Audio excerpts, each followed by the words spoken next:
The Office of Personnel Management has a new list of government jobs that need certain education requirements. That list includes more than 27% of federal jobs. It's part of an executive order to put more emphasis on skills in federal hiring and less of an emphasis on higher education. Jeff Neal's former Chief Human Capital Officer at the Department of Homeland Security. He's chairman of the National Academy of Public Administration. Jeff, it's great to see you again.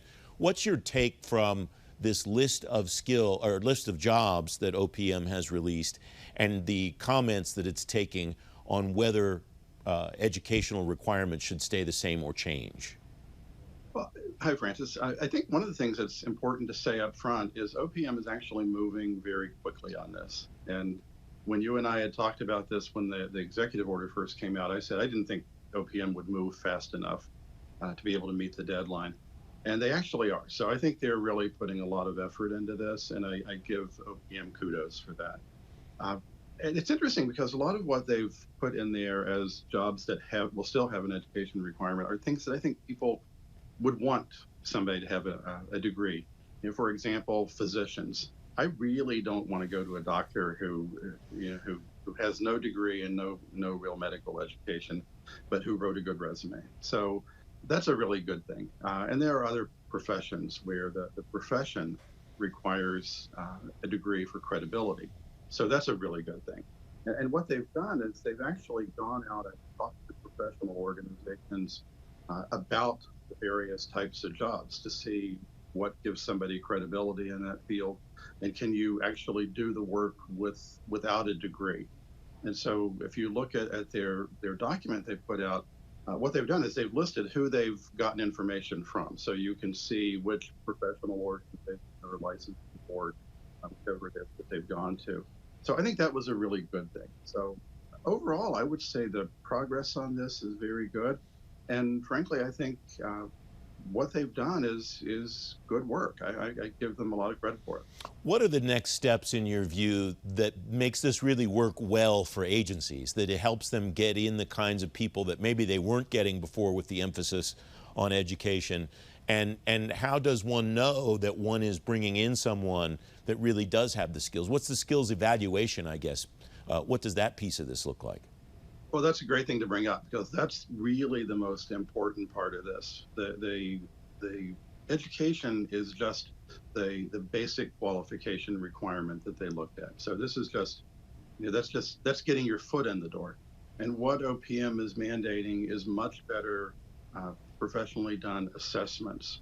So you actually are able to identify the real skills that are required for a job and then have some way other than these self-assessment questionnaires that people have been using for so many years now, where everyone just says, hey, I'm wonderful, and gets the top score, and then there's no real differentiation between candidates. What they're going to be requiring is real assessments where you are able to find out, does the person have the skills? And it's not just me saying I'm wonderful, because we all know we're wonderful, but we want somebody else to say that we're wonderful too. And so I think that's the most important part of this. And what OPM's done is they've asked for comments. And so I'm sure there are going to be some people in some occupations who will go back and say, oh my goodness, you can't possibly say that somebody in our field doesn't have to have a degree. But the real thing they should be paying attention to is how they're going to do the assessments and what those assessments are. And that's really what's going to differentiate between the candidates who are not very good and the candidates who are really great and who do a great job. If it will help, I will tell you that you're wonderful, Jeff. I appreciate you coming on the program. How do we avoid getting back to where we wanted to get away from 5 or 10 years ago, and that's KSAs? That seemed to be what the government did for a long time to try to get a sense of what somebody really had to offer rather than the self-assessment questionnaire.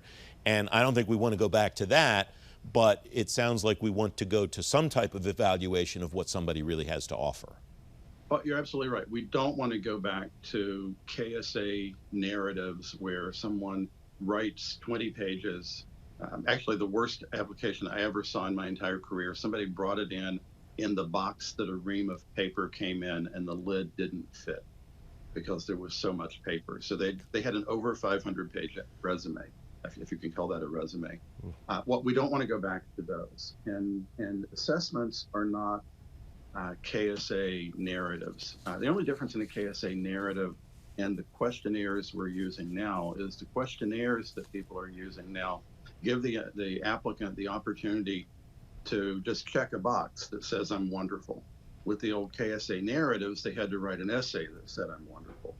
So what's different here is we're talking about assessments that are, for the most part, are instruments that are designed by people who have the right skills, usually an industrial organizational psychologist.